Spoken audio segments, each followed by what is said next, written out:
ఎక్కడ సీతమ్మ తల్లి యొక్క వైభవం కీర్తింపబడిందో అక్కడ మంగళం జరిగి తీరుతుంది. అంత పరమోత్కృష్టమైనటువంటి రామాయణాన్ని ప్రారంభం చేస్తూ బాలకాండలో ఒక అద్భుతమైనటువంటి శ్లోకంతో ప్రారంభం చేస్తారు మహర్షి. ఆయన అంటారు, తపస్వాధ్యాయ నిరతం తపస్వీ వాగ్విదాంవరం నారదం పరిపప్రచ్చర్ వాల్మీకిర్మునిపుంగవం. అందులో అంటారు, తపస్వాధ్యాయ నిరతం రామాయణం ప్రారంభమవుతూ అందులో అంటారు, ఒకరు వేరొకరిని ప్రశ్న వెయ్యవలసినటువంటి సమయం ఆసన్నమైంది. ఎవరిని ప్రశ్న వెయ్యాలి అంటే వాల్మీకి మహర్షి నారద మహర్షిని ప్రశ్న వెయ్యాలి. ఎవరు ఎంత అందంగా ఇచ్చారో చూడండి. ఆ ఇవ్వడం తపస్వాధ్యాయ నిరతం తపస్వీ వాగ్విదాంవరం నారదం పరిపప్రచ్చర్ వాల్మీకిర్ మునిపుంగవం. నారద మహర్షిని ఉద్దేశించి పరిప్రశ్న వెయ్యడానికి సిద్ధపడుతున్నారట ఎవరు? వాల్మీకి. అసలు ఆ వాల్మీకి అనేటటువంటి మాటే చాలా ఆశ్చర్యకరమైనటువంటి పేరు. ఎందుచేత అంటే మనకి వాల్మీకి మహర్షి గురించి లోకంలో అనేకమైనటువంటి కథలు ఉన్నాయి. అసలు వాల్మీకి అంటే పుట్టలోంచి బయటికి వచ్చిన వారు కాబట్టి, వాల్మీకము నుంచి ఉద్భవించినటువంటి వారు కాబట్టి వారికి వాల్మీకి అని పౌరుషనామం వచ్చింది. అసలు వాల్మీకి మహర్షి యొక్క జీవిత వృత్తాంతం ఏమిటి? అసలు ఈ వాల్మీకి ఎవరు? ఈ ప్రశ్న స్కాంద పురాణంలో వేశారు. స్కాంద పురాణంలో వ్యాస భగవానుడు సనత్కుమారుణ్ణి అడిగాడు, వాల్మీకి ఎవరు? ఆదికావ్యమైనటువంటి రామాయణాన్ని రచించగలిగినటువంటి సమర్థత వాల్మీకి మహర్షికి ఎక్కడి నుంచి వచ్చింది, ఎందువల్ల వచ్చింది, నాకు చెప్పవలసింది అని అడిగితే సనత్కుమారుడు చెప్పాడు ఆ రోజున. వాల్మీకి మహర్షి యొక్క అంశ చాలా ఆశ్చర్యకరమైంది. ఎందుచేత అంటే పూర్వం సుమతి కౌశికి అనబడేటటువంటి ఇద్దరు దంపతులు ఉండేవారు. ఆ దంపతులకు అగ్నిశర్మ అనబడేటటువంటి కుమారుడు జన్మించాడు. కానీ ఆ అగ్నిశర్మకి బాల్యంలో తండ్రి గారు వేదాన్ని పఠింపచేస్తే తగినంతగా అబ్బలేదు. సరే, అలాగే తండ్రి గారు కష్టపడి వేదం నేర్పుతున్నారు, ఆ అగ్నిశర్మ ఆ వేదాన్ని నేర్చుకుంటున్నాడు. సాధారణంగా బ్రాహ్మణులు ఆ రోజులలో ఒకరిచ్చేటటువంటి దానము చేత ధర్మము చేత జీవనం చేసేవారు. అది కూడా ఎంతో అవసరం పడితేనే దానం పట్టేవారు, లేకపోతే దానం పట్టేవారు కాదు. అటువంటి స్థితిలో ఆ రాజ్యమంతా క్షామం వచ్చింది. అసలే క్షామంతో అలమటించిపోతున్నటువంటి రాజ్యంలో దాన ధర్మాలు ఎక్కడి నుంచి జరుగుతాయి? అందుకని దాన ధర్మములు లుప్తమైపోతున్నాయని అగ్నిశర్మ తన భార్యని తల్లిదండ్రులైనటువంటి సుమతి కౌశికిని తీసుకుని అరణ్యంలోకి ప్రవేశించి అక్కడ ఒక వటకుటీరాన్ని నిర్మించుకొని అక్కడ దొరికినటువంటి కందమూలాలు తేనె మొదలైనవి తెచ్చుకుని జీవనం గడుపుతున్నాడు. కానీ వేదం తగినంతగా నేర్చుకున్నవాడు కాకపోవడం చేత, సాత్వికమైనటువంటి ప్రవృత్తి లోపించడం చేత ఆ అరణ్యంలో తిరిగేటటువంటి దారి దొంగలతో స్నేహం కుదిరింది. వారితో స్నేహం చేశాడు. వచ్చిపోయేటటువంటి వారినందరినీ వేధించి వారి దగ్గర ఉన్నటువంటి సొమ్ముని అపహరించడానికి అలవాటు పడ్డాడు. ఆయన ఒకనాడు అదృష్టం, అటుగా మహర్షులు వెళ్ళిపోతుంటే ఆ మహర్షుల దగ్గరికి వచ్చి, వాళ్ళ దగ్గర ఏముంటాయి మహర్షుల దగ్గర? వాళ్ళు కట్టుకున్నటువంటి వస్త్రాలు, చేతిలో ఉన్నటువంటి బ్రహ్మదండం, కమండలం అవి ఉన్నాయి. దొంగవాడికి ఏది దొరికినా లాభమే కదా, అదేం కష్టపడి సంపాదించాలి కనుకనా. అందుకని మీ దగ్గర ఉన్నటువంటి వల్కములు, ఆ బ్రహ్మదండము మొదలైనటువంటివన్నీ కింద పెట్టండి, లేకపోతే మీ ప్రాణాలు తీసేస్తానన్నాడు. అంటే అత్రి మహర్షి అన్నారు, ఏమయ్యా దేనికోసం ఇంత కష్టపడి ఇతరుల యొక్క ప్రాణములను కూడా తీసి నువ్వు ఈ సంపాదన ఇలా సంపాదిస్తున్నావు అని అడిగారు. ఆయన అన్నాడు, నా పొట్ట పోసుకోవడానికి, నన్ను నమ్ముకున్నటువంటి నా భార్యా బిడ్డలు తల్లిదండ్రుల యొక్క పొట్ట పోషించడానికి అన్నాడు. నీ పొట్ట పోసుకోవడానికి, నీ వారి పొట్ట పోసుకోవడానికి ఇంతకన్నా వేరొక వృత్తి నీకు దొరకలేదా? ఇంత కష్టపడి సంపాదిస్తున్నావే, ఇన్ని పాపములు మూట కట్టుకుంటున్నావే, ఇన్ని పాపములు మూట కట్టుకొని నువ్వు సంపాదించినటువంటి ధనంలో దాని వలన సంపాదించినటువంటి సామాగ్రితో జీవనం గడుపుకుంటున్నటువంటి నీవారని నీవనుకుంటున్న వారు నీ పాపములో ఎంత ఫలితాన్ని తాము కూడా వాటా తీసుకోవడానికి సిద్ధంగా ఉన్నారో వెళ్ళి అడిగిరా అన్నారు. ఈ మాట ఏదో కొంచెం ఆలోచించవలసిందిగా అనిపించి సరే మీరు ఇక్కడే ఉండండి, వెళ్ళిపోకండి, నేను మళ్ళీ వస్తానన్నాడు. వాళ్ళు ఎందుకు వెళ్ళిపోతారు? ఋషులు. మేము ఇక్కడే ఉంటాం, వెళ్ళిరమ్మన్నారు. వెళ్ళి అడిగాడు, తల్లిని అడిగాడు, తండ్రిని అడిగాడు, భార్యని అడిగాడు, బిడ్డలను అడిగాడు. వాళ్ళు అన్నారు, పోషించడం నీ కర్తవ్యం, నువ్వు పోషిస్తున్నావు. ఎలా తెచ్చావు, ఎక్కడి నుంచి తెచ్చావు మాకు అనవసరం. నువ్వు తెచ్చావు, మేము అనుభవిస్తాం. నువ్వు ఎలా తెచ్చావన్న దానికి ఫలితాన్ని నువ్వు అనుభవిస్తావు, అందులో వాటా మేమేం పుచ్చుకోమన్నారు. చాలా బాధ కలిగింది. ఇన్నాళ్ళు ఇన్ని తప్పు పనులు చేశాను, ఇప్పుడు ఈ ఫలితం పుచ్చుకునేవాడు ఎవరూ లేరు, నేనే అనుభవించాలి ఫలితాన్ని. ఈ మాట చాలా క్లేశంగా అనిపించింది. ఇప్పుడు ఎవరు నన్ను రక్షిస్తారనుకున్నాడు. చేసినటువంటి పాపములు నివృత్తి కావాలి. అది ఆ సమయంలో ఆయనకున్న కోరిక రామాయణం రాయడం కాదు. ఆయన ఇంత పాపం నేను మూట కట్టేసుకున్నాను, దీన్ని వాటా వేసుకునేవాడు లేడు, కాబట్టి ఈ పాపం నాకు ఎలా పోతుంది, ఈ బెంగ పట్టుకుంది. పరుగు పరుగున మళ్ళీ ఋషుల దగ్గరికి వచ్చాడు. ఋషుల దగ్గరికి వస్తే వచ్చి పశ్చాత్తాపంతో కన్నీరు కార్చి నా పాపములు పోయేటటువంటి మార్గాన్ని ఉపదేశం చేయమని అడిగాడు. అడిగితే ఋషులు అన్నారు, అత్రి మహర్షి వంక తిరిగి, ఆధ్యాత్మిక ఆదిభౌతిక ఆదిదైవికమనేటటువంటి తాపములకు అతీతమై త్రిగుణాతీతుడవై ఉండేటటువంటి వాడివి కదా మహానుభావ, నీ మాటల వల్ల కదా ఇంత మారేడు ఒక దారి దొంగగా ఉన్న బ్రాహ్మణుడు, అందుచేత నువ్వే వారికి ఏదైనా ఉపదేశం చెయ్యవలసింది అన్నారు. స్కందపురాణంలో చెప్పిన విషయం వాల్మీకి మహర్షికి లేదా అగ్నిశర్మకి ఆ రోజున అత్రి మహర్షి ఏ నామమును ఉపదేశము చేయలేదు, కేవలము ఒక ధ్యానమును మాత్రమే ఇచ్చారు. నువ్వు అంతర్ముఖుడవై జ్ఞానమును పొందవలసింది, ధ్యానము చేయవలసింది అని చెప్పారు. ఆయన ధ్యానమునందు నిమగ్నుడయ్యాడు. ఈ మాట చాలా మీరు జాగ్రత్తగా గుర్తుపెట్టుకోవాలి. బాహ్య ప్రపంచంలో ఉండేటటువంటి విషయముల పట్ల అనురక్తి కలిగితే ఇంద్రియాలు విచ్చలవిడిగా తిరుగుతాయి. ఎప్పుడైతే ఇంద్రియాలు వెనక్కి తిరిగి ఒక లక్ష్యం మీద ఏకోన్ముఖమైపోయాయో అప్పుడు ధ్యాన నిమగ్నుడై ఉండిపోయాడు. ఋషులు వెళ్ళిపోయారు. 13 సంవత్సరాలు అయిపోయిన తర్వాత ఋషులు అదే బాటలో తిరిగి వస్తున్నారు. ఇంద్రియములన్నీ వెనక్కి తిరిగి ఒక లక్ష్యము మీద నిలబడిపోయి ధ్యానమగ్నుడై కూర్చుండిపోయినటువంటి అగ్నిశర్మ ఒంటి మీద పుట్టలు పట్టేశాయి. ఆ పుట్టలలోంచి విశేషమైనటువంటి తేజస్సు వెదజల్లుతోంది. ఆ తేజస్సు బయటికి వస్తుంటే చూశారు ఋషులు. చూసి చాలా ఆశ్చర్యపోయారు. ఏమిరా ఇది, మనం ఇంతకుముందు ఎప్పుడో ఇటుగా వెళ్ళిపోతూ ఇతనికి ఉపదేశం చేసి వెళ్ళాం, నువ్వు ధ్యానములో ఉండవలసింది అని. ఆ వ్యక్తే ఇందులో ఉన్నాడు. ఇవాళ ఎటువంటి స్థితిని పొందాడంటే అసలు బాహ్య ప్రపంచంతో సంబంధం లేదు, అంతగా ఇంద్రియాలన్నీ ఏకోన్ముఖం అయిపోయాయి. కేవలం ఒక లక్ష్య సిద్ధి కోసమని బయట పుట్టలు పట్టినా తెలియనటువంటి స్థితిలో ఉన్నాడు అని వాళ్ళు ఆశ్చర్యపోయి ఋషులు అందులో ఉన్నటువంటి వ్యక్తిని పిలిచారు. వాళ్ళు ఏమని, వాల్మీకి రితితే నామా భువిఖ్యాతం భవిష్యతి అన్నారు. ఇక మీదట మేము చెప్పినటువంటి ధ్యానమునందు మగ్నుడవై మీద పట్టినటువంటి పుట్టలను కూడా గుర్తెరగక ధ్యానము చేసిన వాడివి కనుక నిన్ను వాల్మీకి అని పిలుస్తారు, నువ్వు పుట్టలోంచి పైకి రా అని పిలిచారు. ఇది పౌరుషనామమైంది. అందుకని వాల్మీకి స్వతసిద్ధమైన పేరు కాదు, ఆయన పేరు అగ్నిశర్మ. ఆయన భారద్వాజ గోత్రీకుడు, సద్బ్రాహ్మణుడు. ఆ పుట్టలోంచి బయటికి వచ్చాడు. వచ్చిన తరువాత ఋషులందరికీ పాదాలకి నమస్కారం చేశాడు. నన్ను ఏం చెయ్యమంటారని అడిగారు. అడిగితే నువ్వు ఉత్తరాభిముఖుడవై వెళ్ళి భగవద్ధ్యానం చేయమన్నారు. ఆయన కుశస్థలీ మధాగమ్య సమారాధ్య మహేశ్వరం అన్నారు. కుశస్థలి అనబడేటటువంటి ప్రదేశానికి వెళ్ళి విశేషంగా పరమశివుణ్ణి ఆరాధన చేశాడు. పరమశివ ఆరాధన చేస్తే ఆయనకి కలిగినటువంటి ఫలితం ఏమిటో తెలుసా అండి? 3 మూర్తులకును 3 లోకములకు 3 కాలములకు మూలమగుచు భేదమగుచు తుదిక భేదమయ్యొప్పారు బ్రహ్మమనగ నీవే పాలనయన. ఒకే పరబ్రహ్మం సృష్టి స్థితి లయ చేసేటప్పుడు, సృష్టి చేసేటప్పుడు బ్రహ్మగా ఉంటుంది, స్థితి చేసేటప్పుడు శ్రీ మహావిష్ణువుగా ఉంటుంది, లయ చేసేటప్పుడు పరమేశ్వరుడిగా ఉంటుంది. అందుకని ఒకే పరబ్రహ్మాన్ని 3గా ఉంటుంది కనుక అపారమైన శివారాధన చేసినటువంటి ఫలితం చేత మహేశ్వరానుగ్రహంతో విష్ణు కథ చెప్పేటటువంటి అదృష్టాన్ని వాల్మీకి పొందాడు.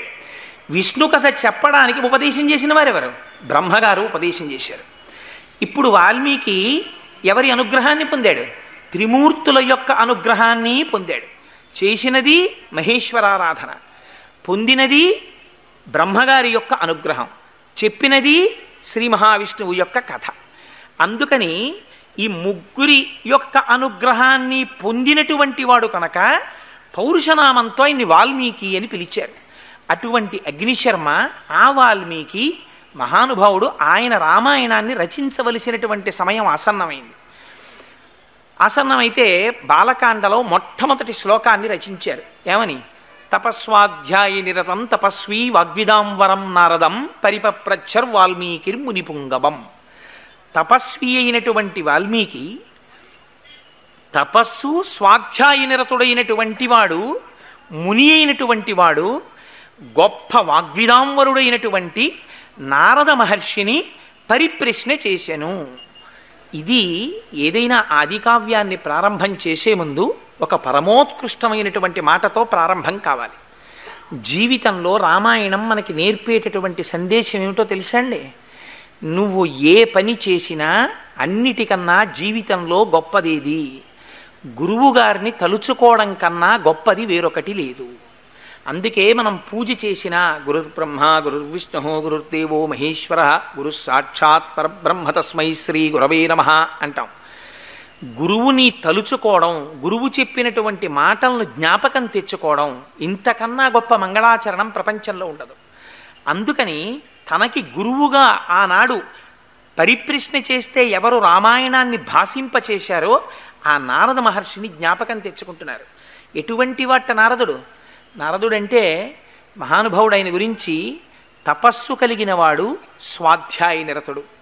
తపస్సు అంటే కృచ్ఛ చాంద్రాయణాది వ్రతములను ఆచరించి నిత్య నైమిత్తిక కర్మలను సక్రమంగా అనుష్ఠానం చేస్తూ ఈ శరీరమునకు ఉండేటటువంటి జ్ఞానేంద్రియ కర్మేంద్రియ సంఘాతము విషయ ప్రపంచం వైపుకి తిరగకుండా వాటిని వెనక్కి తిప్పి శరీరాన్ని జాగ్రత్తగా సాత్వికమైనటువంటి పదార్థము చేత మాత్రమే పోషించి ఆ ఇంద్రియములను భగవంతుడి వైపుకి తిప్పి నిరంతరము ఈశ్వరుడి గురించి తపించినటువంటి వాడెవరుంటాడో వాడు తపస్వి. అందుచేతనే అటువంటి తపస్సు చేత ఏమవుతుంది? వారు నిత్య నైమిత్తిక కర్మాచరణమునందు వైక్లభ్యమును పొందరు. నిత్య కర్మ అంటే మనం ఎట్టి పరిస్థితులలోనూ చెయ్యవలసినవి కొన్ని ఉంటాయి. అది మీరు ఏ కారణం చేత ఆపడానికి వీలు లేదు. సంధ్యావందనం ఉంటుంది. సంధ్యావందనాన్ని మీరు ఏ కారణం చేత ఆపడానికి వీల్లేదు. మీరు క్షేత్రానికి వెళ్ళారు, కూర్చుని సంధ్యావందనం చేసుకోవలసిందే. మీరు ప్రయాణంలో ఉన్నారు, సంధ్యావందనం చేయవలసిందే. ఎక్కడ ఉన్నా సంధ్యావందనం మాత్రం చెయ్యాలి. దీన్ని నిత్యకర్మ అంటారు. నైమిత్తిక కర్మ అని ఉంటుంది. నైమిత్తికము అంటే ఒక్కొక్క పర్వదినం వస్తుంది. ఇవాల్టి రోజున పరమోత్కృష్టమైనటువంటి రోజు, గురువారంతో కూడుకున్నటువంటి పుష్యమాసంలో వచ్చినటువంటి ఏకాదశి దినం. ఇది చాలా గొప్ప రోజు. అందుకనే ఈరోజు రామచంద్రమూర్తి రామాయణాన్ని ప్రారంభింపజేశారు. సరే, అలా నైమిత్తికము అంటే కొన్ని ప్రత్యేకమైనటువంటి రోజులలో చేయవలసినటువంటి ప్రత్యేకమైన కర్మలకి నైమిత్తిక కర్మలని పేరు. నిత్య నైమిత్తిక కర్మలను రెండిటినీ చేస్తూ నిరంతరం భగవంతుడి గురించినటువంటి ఆలోచన చేస్తూ కృచ్ఛ్రాంద్రాయణాది వ్రతములను ఆచరిస్తూ ఎవరు ఉంటారో అటువంటి వారిలో సత్వగుణం, గొప్ప శుద్ధ సత్వము ఆవిర్భవిస్తుంది. ఆ సత్వగుణం దేనికి ప్రాతిపదిక అవుతుంది? వేదాధ్యయనమునకు ప్రాతిపదిక అవుతుంది. అటువంటి వాడు వేదాధ్యయనం చేస్తాడు. ఆ వేదం ఒకనాడు ఎందుకు పనికొస్తుంది? బాహ్యంలో యజ్ఞయాగాది క్రతువులను చేసి ఇహమునందు పొందవలసినటువంటి సమస్త సౌఖ్యములను పొందడానికి వేదమే ఆధారం కాదు. ఇతర లోకములలో పొందవలసినటువంటి ప్రయోజనాలకి వేదమే ఆధారం కాదు. ఇంకా వేదంలో మీరు జ్ఞానకాండలోకి వెళ్ళారనుకోండి, అసలు మళ్ళీ ఈ శరీరంతో పుట్టవలసినటువంటి అవసరం లేనటువంటి జ్ఞానాన్ని పొందడానికి కావలసినటువంటి సమస్త సంభారములు వేదము నుంచే మనకు వస్తాయి. అందుకని ఏమవుతుంది? నిత్య నైమిత్తిక కర్మాచరణము కలిగినటువంటి తపస్వి అయి స్వాధ్యాయ నిరతుడై, అది ఎప్పుడు? నిరంతరము, ఒకప్పుడు ఇంకొక నాడు కాదు. అది ఒక అలవాటుగా తాను చేయకుండా ఉండలేక నిరంతరము వేదమును మననం చేస్తూ, ఇది ముని అంటే మననము చేయువాడు. ఎందుకు మననం? మననము అంటే మనస్సు యొక్క ధర్మము. జ్ఞాపకం పెట్టుకోండి. మనస్సు ఏం చేస్తుంది? మీకు ఏ వస్తువు పట్ల ప్రీతి ఉందో ఆ వస్తువు చుట్టూ తిరుగుతుంటుంది. మిమ్మల్ని మీరు ఎప్పుడైనా ఒక్కసారి పరిశీలన చేసుకోండి. మీకు ఏ వస్తువు పట్ల చాలా ఇష్టం ఉందో ఆ వస్తువు చుట్టూ మనస్సు తిరుగుతుంది. అదే మనస్సుకున్నటువంటి గొప్ప బలం, అదే మనస్సుకున్న గొప్ప బలహీనత. మీరు పూజ చేస్తూ ఉండండి, అది తనకిష్టమైన వస్తువు దగ్గరికి వెళ్ళిపోతుంది. మీరు మనస్సుకి తీసుకెళ్ళి భగవంతుణ్ణి ఆలంబనంగా ఇవ్వడం అలవాటు చేశారనుకోండి, ఇస్తే తపస్సు చెయ్యడం ప్రారంభం చేస్తే ఈ మనస్సు క్రమంగా భగవంతుడి చుట్టూ తిరగడం ప్రారంభం చేస్తుంది. అందుకని ఏమవుతుంది, మననము చేయువాడు ముని తనంత తాను ఎప్పుడూ మననం చేస్తూ ఉంటాడు. దానికి ఒక ప్రయోజనం ఉంటుందా? ఏం ప్రయోజనం ఉండదు. అలా మననం చేయకుండా ఉండలేడు. మనస్సు ప్రీతిపాత్రమైన వస్తువు చుట్టూ పరిభ్రమించినట్టు ఎప్పుడూ భగవంతుడి చుట్టూ మనస్సు తిరగగలిగినటువంటి స్థితిని పొందినటువంటి వాడై నిరంతర మననశీలుడై తపస్సు చేసి స్వాధ్యాయ నిరతుడై వీటన్నిటి చేత తాను పొందినటువంటి అనుభవం ఏదైతే ఉంటుందో, జ్ఞానం ఏదైతే ఉంటుందో, దాన్ని ఇతరులకి బోధ చేసేటప్పుడు అరటిపండు ఒలిచి నోట్లో పెట్టినంత సులువుగా అవతల వారిలో ఉండేటటువంటి అజ్ఞానమును దహించి జ్ఞానమును అందించగలిగినటువంటి వాగ్వైభవం ఎవరికి ఉంటుందో అటువంటి వాడు జ్ఞానమును ఇయ్యగలిగినటువంటి వాడు. వాడెవరు? సాక్షాత్తు గురువు. గుకారస్యంధకారస్యాత్ రుకారస్త నిరోధకృత్ అంధకార వినాశిత్వాత్ గురురిత్యభిధీయతే. ఎవరు అంధకారాన్ని పోగొట్టి జ్ఞానం ఇస్తున్నాడో వాడే గురువు.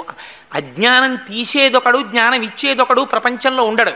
ఎందుకనంటే లైటు వేశామండి చీకటి పోయిందండి అనరు. లైటు ఉంటే చీకటి ఉండదు, చీకటి ఉంటే లైటు లేదు. జ్ఞాపకం పెట్టుకోండి. దీపం ఉన్నది, చీకటి ఉండదు. చీకటి ఉన్నది, దీపము పెట్టలేదు. ఒకటే నిజం.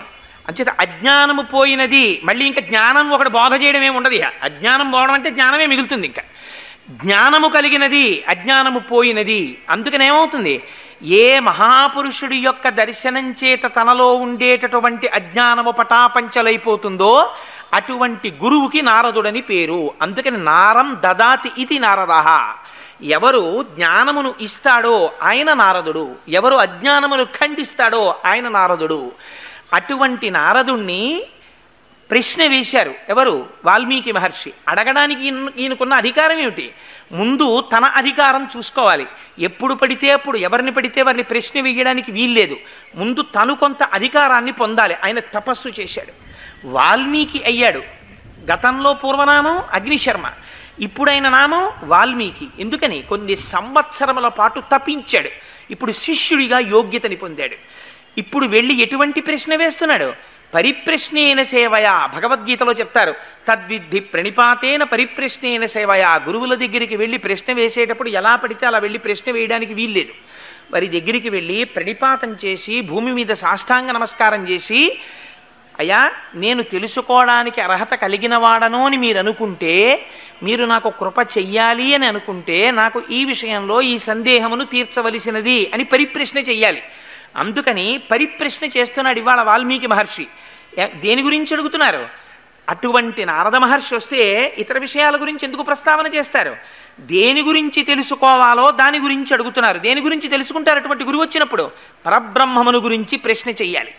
ఒక గమ్మత్తైనటువంటి ప్రశ్నని ఇవాళ వాల్మీకి మహర్షి అడుగుతున్నారు నారదుణ్ణి. అందుకని వాగ్విదాంవరం.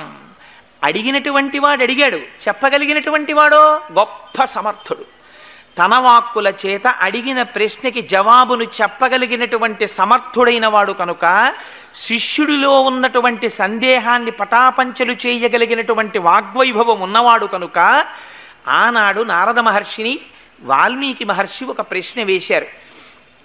కోన్వస్మిన్ సాంప్రదంలోకే గుణవాన్ కస్య వీర్యవాన్ ధర్మజ్ఞశ్చ కృతజ్ఞశ్చ సత్యవాక్యో దృఢవ్రతః చారిత్రేణ చ కోయుక్తః సర్వభూతేషు కోహితః విద్వాన్ కః కస్సమర్థశ్చ కస్యైక ప్రియదర్శనః ఆత్మవాన్ కో జితక్రోధో ద్యుతిమాన్ కో ననసూయకః కస్య బిభ్యతి దేవాశ్చ జాత రోషస్య సంయుగే అని అడిగారు.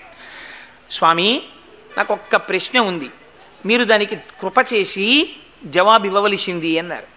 కోన్వస్మిన్ సంప్రదంలోకి. ఎంత గొప్ప మాట అడిగారో చూడండి.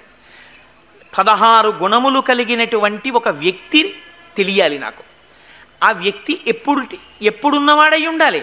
ఎప్పుడో వామనావతారంలో వామనమూర్తికి ఉందండి, నరసింహావతారంలో నరసింహమూర్తికి ఉందండి, లేకపోతే ఫలానా అవతారంలో ఫలానా వారికి ఉందండి, అది కుదరదు. కోన్వస్మిన్ సంప్రదంలోకే, ఈ లోకములో ఇప్పుడే ఇక్కడే ఈ సమయమునందే ఉన్నవాడై ఉండాలి. నేను చూడడానికి అవకాశం ఉన్నవాడై ఉండాలి. ఈ కాలములో అంటే వాల్మీకి మహర్షి ప్రశ్న వేసినటువంటి సమయంలో ఉన్నటువంటి వ్యక్తి అయి ఉండాలి. కోన్వస్మిన్ సాంప్రదంలోకే గుణవాన్, ఆయన గుణములు కలిగినటువంటి వాడై ఉండాలి. కశ్య వీర్యవాన్, వీర్యవాన్ అంటే అపారమైనటువంటి పరాక్రమము కలిగినటువంటి వాడై ఉండాలి. ఎటువంటి పరాక్రమం? పరాక్రమం అంటే తనని తాను రక్షించుకుంటూ శత్రువులు ఎంతమంది లెక్కకి అందనంతమంది శత్రువులు వచ్చి ఎదురు నిలబడినా అందరినీ చీల్చి చెండాడగలిగినటువంటి పరాక్రమము వైభవము ఎవరి దగ్గర ఉంటుందో వాణ్ణి వీర్యవాన్ అని పిలుస్తారు. 14,000 మంది రాక్షసులు ఒక పక్క నిలబడ్డారు, రామచంద్రమూర్తి ఒక్కరు ఒక పక్క నిలబడ్డారు. దశరథీశతకంలో గోపరాజు గారు అంటారు, బండన భీముడు అర్థజన బాంధవుడు ఉజ్వల బాణతూణ కోదండ కళాప్రచండ భుజతాండవ కీర్తికి రామమూర్తికిన్ రెండవ సాటి దైవమిక లేడనుచున్ గడకట్టి భేరికా డాండ డడాండ డాండ నినదంబుల జండము నిండమత్త వేదండము నెక్కి చాటెదను దశరథీ కరుణాపయోనిధి అంటారు.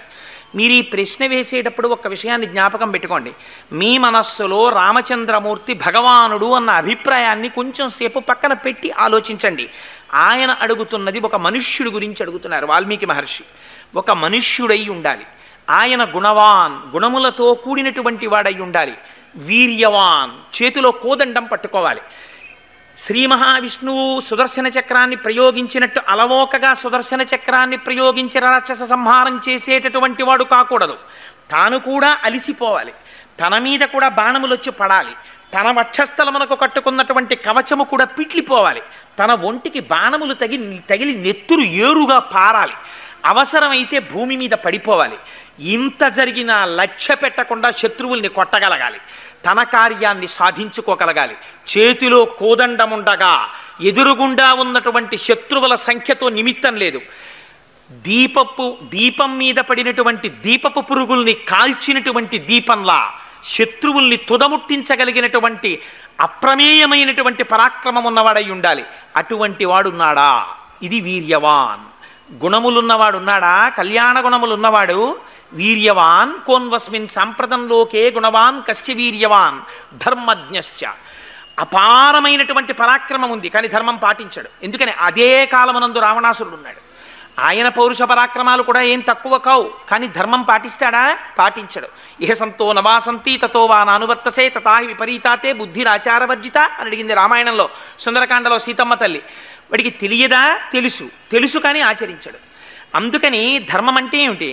శాస్త్ర విరుద్ధము లోక దూష్యం, శాస్త్ర దూష్యము లోక విరుద్ధము కానిది ఏది ఉంటుందో దాన్ని ధర్మం అని పిలుస్తారు. ధర్మజ్ఞశ్చ అన్నారు, చకారం వేశారు. ధర్మము అధర్మము రెండూ తెలిసి ఉండాలి. ఎందుకు తెలిసి ఉండాలి?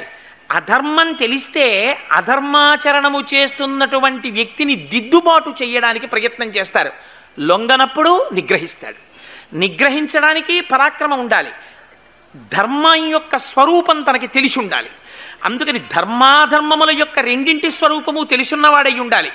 ఆ ధర్మం గురించి విశేషమైనటువంటి అవగాహన కలిగినటువంటి వాడై ఉండాలి. అటువంటి వాడై ఉన్నాడా ఎవరైనా? అందుకని వీర్యమున్నవాడై ఉండాలి. ధర్మజ్ఞశ్చ కృతజ్ఞశ్చ. ఇంత ధర్మం తెలుసున్నా, ఇంత వీర్యవంతుడైనా చేసిన ఉపకారమును మరిచిపోనివాడై ఉండాలి. చిన్న ఉపకారం ఎవరైనా చేశారా? ఎంతవారండి మీరెంతవారండి అని కృతజ్ఞత ప్రకటించగలగాలి. అందుకే మీకు రామాయణంలో శృంగిబేరపురము అని పేరు దానికి. గుహుడు పరిపాలించినటువంటి నగరానికి. శృంగిబేరపురం అంటే ఏమిటో తెలుసా అండి? దారుణాతి దారుణమైన కృత్యములు చేసేటటువంటి స్థలము అని పేరు. ఎందుకని అంటే శృంగిబేరపురంలో గుహుడు ఏం చేస్తాడంటే లేళ్ళు, జింకలు మొదలైనటువంటి వాటి బొమ్మలు తీసుకొచ్చి పెడతాడు. పెడితే ఆ చుట్టుపక్కల ఉన్న లేళ్ళు, జింకలు చూసి మన జాతికి చెందిన జంతువులే ఇక్కడ ఉన్నాయని పరిగెత్తుకుంటూ వస్తాయి. వస్తే అప్పుడు వాటిని వల వేసి పట్టుకుంటాడు. పట్టుకుని వాటిని సంహరించి వాటి మాంసం తిని వాటి చర్మాన్ని ఉత్తరిస్తాడు. అంత క్రూరమైన దృష్టితో పనిచేసేటటువంటి వాడు ఉన్నాడే, అటువంటి గుహుడు రామా నేను నీవాడనయ్యా అన్నాడు. రాముణ్ణి ప్రేమించాడు. ప్రేమించినంత మాత్రం చేత తనకి పట్టాభిషేకం జరుగుతుంటే నాకు తగిన దీటైన స్నేహితుడయా గుహుణ్ణి తీసుకురా అని హనుమని పంపించారు. అందుకని కృతజ్ఞశ్చ, చిన్న ఉపకారం చేస్తే మరిచిపోకుండా జ్ఞాపకం పెట్టుకుని ఇంత పరాక్రమం తనకున్న చిన్న ఉపకారం ఉంటే దాన్ని తలుచుకుని గుర్తుపెట్టుకుని పొంగిపోయేటటువంటి మనస్తత్వం ఉన్నవాడు ఉన్నాడా ఈ ప్రపంచంలో? కోన్వస్మిన్ సాంప్రతంలోకే గుణవాన్ కశ్య వీర్యవాన్ ధర్మజ్ఞశ్చ కృతజ్ఞశ్చ సత్యవాక్యో దృఢవ్రతః. సత్యవాక్యో ఎంత కష్టమే రానివ్వండి, తనొక్క అసత్యం చెప్పాడా తప్పుకోవచ్చు. మేము చేసే వీడియోస్ మీ మొబైల్ కి నోటిఫికేషన్ గా రావాలంటే సబ్స్క్రైబ్ చేసుకుని పక్కనే ఉన్న బెల్ ఐకాన్ కూడా యాక్టివేట్ చేసుకోండి.